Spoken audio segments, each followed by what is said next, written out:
Bonjour, moi je m'appelle Noah, j'ai 18 ans, j'habite à Vinassan, un petit village à côté de Narbonne. Et je suis actuellement un étudiant du coup en première année de fac de droit à Montpellier. Je me suis fait baptiser cette année en 2024, dans la nuit du 30 au 31 mars, pendant la vigile pascale.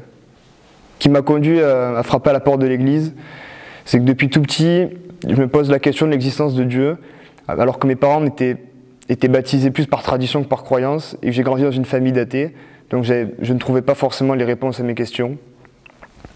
Et il y a 2 ans, j'ai ressenti le besoin d'aller à la messe de Pâques. Et du coup, je m'y suis rendu avec un ami et j'ai ressenti des choses très fortes que j'ai laissé mariner tout l'été. Et à la rentrée, j'ai rencontré un autre ami qui m'a conduit à un groupe d'aumônerie de lycéens. Et à force de discuter avec ces lycéens, j'ai vraiment compris à quel point Dieu se manifeste à travers les autres, en face de nous. Et à force de discuter, j'ai fait grandir ma foi et j'en suis venu au point à demander le baptême parce que je trouvais ça important pour moi. Ce qui m'a réellement conduit au baptême, c'est le fait d'être sûr de moi, d'avoir le sentiment profond que j'avais besoin de demander le baptême. Une fois que je ressentais toutes ces choses que j'ai évoquées, l'amour, toutes les sensations fortes, et que j'ai vraiment la croyance forte de l'existence de Dieu, j'ai eu besoin de demander le baptême pour rentrer dans cette famille qu'est l'Église catholique.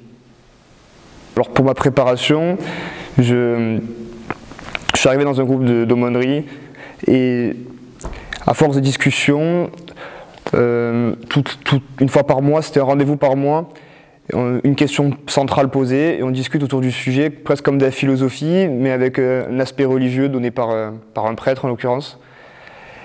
Et je me suis fait un groupe d'amis très fort dans ces groupes de discussion. Ils m'ont proposé de partir avec eux aux Journées mondiales de la jeunesse à Lisbonne en 2022. Donc j'ai accepté cette expérience. Et une fois à Lisbonne, j'ai vu l'ampleur de la chose. Quand on vient de Narbonne, on n'a pas forcément l'impression que beaucoup de personnes sont catholiques, on se sent un peu seul, un peu comme un alien. Et en fait, c'est le nombre de personnes qui sont dans notre situation, c'est énorme. Et j'ai vraiment pu rencontrer l'esprit de fraternité avec des gens qu'on ne se connaissait absolument pas. En rentrant du coup de ces JMJ, j'ai continué à la messe régulièrement, à discuter avec ce groupe d'aumônerie lycéenne. Et à partir de la rentrée, j'ai commencé mon catéchuménat, donc des séances de catéchisme régulières, jusqu'à mon baptême. La célébration du baptême, c'est vraiment une messe forte en émotion. On s'y attend pas vraiment, on sait que ça va être fort, mais on s'y attend pas à une telle ampleur. Je l'ai surtout vécu comme une ligne d'arrivée. J'avais cheminé déjà depuis 2 ans vers ce baptême. Je l'attendais depuis 2 ans quasiment, voire depuis ma naissance au fond de moi. Et c'est la messe, je crois, qui me marquera le plus jamais avec la première messe de la messe de Pâques. C'est beaucoup de symbolique et toutes les personnes, tous mes amis, toutes les personnes que j'aime étaient là, croyants ou non, et c'est ce qui m'a fait beaucoup plaisir. C'était très fort. Et en parrain, j'ai même choisi l'ami qui m'a conduit vers l'église pour lui témoigner aussi de mon affection la plus profonde. Depuis le baptême, j'ai pas forcément changé, mais ce qui a vraiment changé, c'est depuis que j'ai la foi, et c'est vraiment mon approche avec les autres, la perception qu'on a d'une personne en face. Quand on comprend que c'est également un fils de Dieu en face et qu'on peut discuter et échanger profondément des discussions. Enfin, en soi, ça ne se voit pas forcément dans un premier temps, mais on comprend que nos réactions changent, notre manière de voir, de percevoir les choses change. On devient beaucoup plus calme et franchement, je pense que j'ai jamais été aussi heureux que depuis que j'ai la foi. J'ai trouvé ma place relativement vite dans l'église.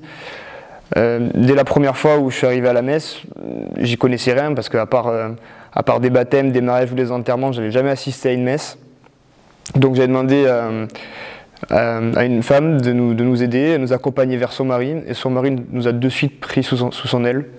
Il nous a prêté son missel, il nous a expliqué à chaque fois tous les moments de la messe. Donc j'ai découvert la messe à ce moment-là. Et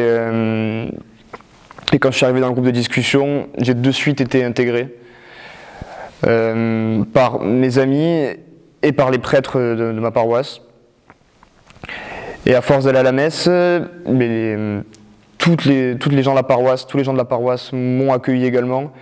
Et franchement, les chrétiens sont heureux quand des personnes qui étaient avant athées frappent à la porte de l'église, donc ça se passe très bien généralement. Si j'avais un souhait à formuler, ça serait de lever les tabous autour de la religion, parce que depuis ma naissance, en soi, la religion, c'est pas tabou, mais c'est pas une discussion qui vient de suite. Alors que c'est une discussion mais tellement profonde et tellement géniale, mais pas forcément avec des catholiques, ça peut être avec des athées, ça peut être avec des gens d'autres religions, mais discuter de la religion sous quelque forme que ce soit, c'est toujours enrichissant pour soi et ça peut aider les autres. Donc parlez de votre expérience, parlez de Dieu et plantez la graine de la foi à vos amis, votre entourage et laissez Dieu faire le reste.